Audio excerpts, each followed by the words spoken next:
ನೋಡ್ರಿ, ಈಗ ಸಿಎಂ ಕುರ್ಚಿ ಕಿತ್ತಾಟದಲ್ಲಿ ಅಭಿವೃದ್ಧಿನೇ ಮರೆತು ಬಿಟ್ಟಾರೆ. ನಮ್ಮ ಭಾಗದಲ್ಲಿ ಸಾಕಷ್ಟು ರೈತರ ಸಮಸ್ಯೆ ಇದೆ. ರೈತರ ಸಮಸ್ಯೆಗೆ ಯಾರೂ ಸ್ಪಂದಿಸಿಲ್ಲ. ಬೆಳೆ ಪರಿಹಾರ ಸರಿಯಾಗಿ ಬಂದಿಲ್ಲ. ಮೆಕ್ಕೆಜೋಳ ಖರೀದಿ ಕೇಂದ್ರ ಪ್ರಾರಂಭ ಆಗಿಲ್ಲ. ಕವಳಿ ಖರೀದಿ ಕೇಂದ್ರ ಪ್ರಾರಂಭ ಆಗಿಲ್ಲ.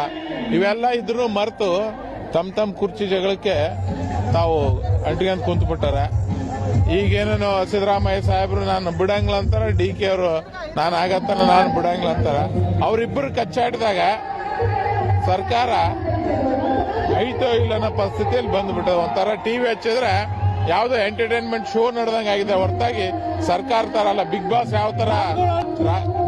ಯಾವ ತರ ಎಂಟರ್ಟೈನ್ಮೆಂಟ್ ಅದಲ್ಲ ಆ ತರ ಆಗಿಬಿಟ್ಟದ. ಬಹಳ ಕುಂಠಿತ ಆಗಿದೆ. ಇವತ್ತು ನಿನ್ನೆ ನೋಡ್ತಾರೆ ಮತ್ತೆ ದಲಿತರ ಸಿಎಂ ಅಂತ ಪ್ಲೇ ಮಾಡ್ತಾರೆ. ಕರ್ನಾಟಕದಲ್ಲಿ ಆಗ್ಲಿ ಭಾರತದಲ್ಲಾಗ್ಲಿ ನಮ್ಮ ದಲಿತರನ್ನ ಯಾರು ಸಿಎಂ ಮಾಡೇ ಮಾಡಂಗಿಲ್ಲ. ಇಂಥ ವಿಷಯ ಬಂದಾಗ ಟ್ರಂಪ್ ಕಾರ್ಡ್ ಆಗಿ ಯೂಸ್ ಮಾಡ್ತಾರೆ, ವೋಟ್ ಹಾಕ್ಸಂತಾರೆ. ಯಾವ ದಲಿತರನ್ನು ಸಿಎಂ ಆಗಿ ಮಾಡಂಗಿಲ್ಲ. ಮಾಡಂಗಿತ್ತಂದ್ರ ಮಲ್ಲಿಕಾರ್ಜುನ್ ಖರ್ಗೆ ಸಾಹೇಬ್ರಿಗೆ ಯಾವತ್ತೂ ಮಾಡಬೇಕಾಗಿತ್ತು. ಮಾಡಂಗಿಲ್ಲ ನೋಡ್ರಿ ನೀವು.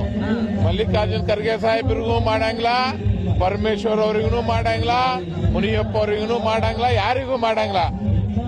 ಈಗ ಬಂದಾಗ ಮಾತ್ರ ಮುಂದಕ್ಕೆ ಬಿಡ್ತಾರ. ಆಗ ಟೈಮ್ನಾಗ ಬೇರೆ ಕುರ್ಚಿ ಕೊಡ್ತಾರ.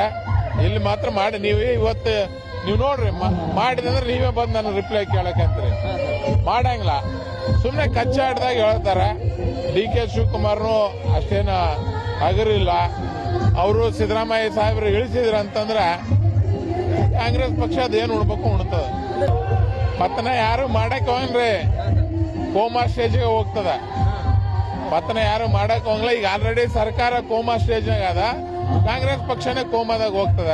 ಈಗ ನೋಡ್ರಿ ಅವ್ರ ಹೈಕಮಾಂಡ್ ಎಲ್ಲ ಕಚ್ಚಾಡ್ತಿದ್ರು. ಒಂದು ಏನು ಸ್ಟೇಟ್ಮೆಂಟ್ ಕೊಡಕ್ ರೆಡಿ ಇಲ್ಲ. ಗೊಂದಲ ಬಗೆಹರ್ಸಕ್ ರೆಡಿ ಇಲ್ಲ. ಏನೋ ನಾಳೆ ಕೆಲವ್ರು ಅವ್ರ ಮನೆಗೆ ಇವ್ರು ನಾಶಕ್ಕೆ ಹೋಗ್ತಾರೆ, ಇವ್ರ ಮನೆಗೆ ಅವ್ರು ನಾಶಕ್ಕೆ ಹೋಗ್ತಾರೆ. ಏನ್ ಬಗೆಹರ್ಸಾರ ಯಾರು? ಇಲ್ಲಿರುವಂತ ಶಾಸಕರು ಅವ್ರು ಬಗೆಹರಿಸಬೇಕಾಗ್ತದೆ. ಈಗ ಆಲ್ರೆಡಿ ರಾಜಣ್ಣವ್ರು ಎಲ್ಲರೂ ಹೇಳಿದ್ರೆ ಹಂಗಿತ್ತಂಬರ ಎಲೆಕ್ಷನ್ ಹೋಗಮು, ನಿಮ್ ನೇತೃತ್ವ ಹೋಗಮ್ಮ, ಗೆದ್ದ ಮೇಲೆ ಭಾಗಮ್ಮ ಅಂತ ಹೇಳ್ತಾರೆ. ಅವ್ರವ್ರ ಪಾರ್ಟಿ ಕಚ್ಚಾಟ ಅವ್ರದ್ದು. ಬಟ್ ಏನಾದ್ರೂ ಕಾಂಗ್ರೆಸ್ ಹೈಕಮಾಂಡ್ ಮಧ್ಯೆ ಬಂದು ಒಂದು ತೀರ್ಮಾನಕ್ಕೆ ಬಂದ್ರೆ ರಾಜ್ಯಕ್ಕೆ ಒಳ್ಳೇದಾಗ್ತದೆ. ಇಲ್ಲಾಂದ್ರೆ ರಾಜ್ಯಕ್ಕೆ ಎಲ್ಲ ಕುಂಠಿತ ಆಗಿಬಿಟ್ಟದ. ಯಾವ ಕೆಲಸಗಳು ಆಗ್ತಿಲ್ಲ. ನೋಡ್ರಿ, ನಾವು ಪೂರ್ಣಾವಧಿ ಇರಬೇಕು ಇರಬಾರ್ದಂತ ಅನ್ನಂಗಿಲ್ಲ.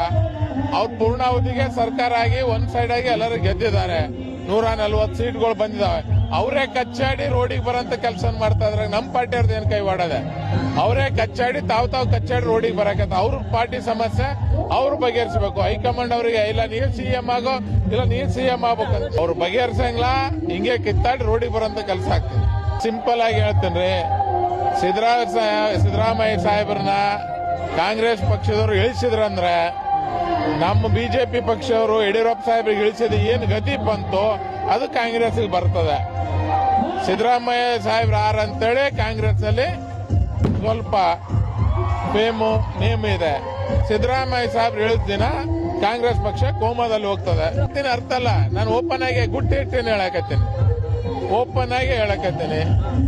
ಅವರು ಸಿದ್ದರಾಮಯ್ಯ ಸಾಹೇಬ್ರನ್ನ ಇಳಿಸಿದ್ರ ಅಂತಂದ್ರೆ ಕೋಮಾದಾಗ ಹೋಗ್ತಾರೆ. ಅವರು ಇಳಿಸಕ ನಾನ್ ನಿನ್ ಮಾಡಿದಂಗ ಅದೇನಂತಾರಲ್ಲ ಅವ್ರ ಸೀಟಿಗೆ ಅವ್ರನ್ನ ಈಗ ಪಾಪ DK ಶಿವಕುಮಾರ್ ಅವ್ರಿಗೆ ದೇವರೇ ಕಾಪಾಡಬೇಕು ಆ ಪರಿಸ್ಥಿತಿ ಆಗಿದ್ದಾರೆ. ಹಂಗಾಗಿ ಅವ್ರ ಪಕ್ಷದ ಅದು, ನಮ್ಮ ಪಕ್ಷದ ನಾವು ಹೇಳ್ತೀವಿ. ಅವ್ರ ಪಕ್ಷದ ಅದ. ನಾವು ಸಿದ್ದರಾಮಯ್ಯ ಸಾಹೇಬ್ರನ್ನ ಅವ್ರ ಮುಖ್ಯಮಂತ್ರಿಯಿಂದ ಮಾಡಕ್ ಈಗ ಇದ್ರೂ ಇರ್ಲಾರ್ದಂತ ಪೊಸಿಷನ್ ತಂದ್ಬಿಟ್ಟಾರೆ. ಅವ್ರು ಸರಿಯಾಗಿ ಅಧಿಕಾರ ನಡೆಸಕ್ಕೆ ಬಿಡ್ತಿಲ್ಲ.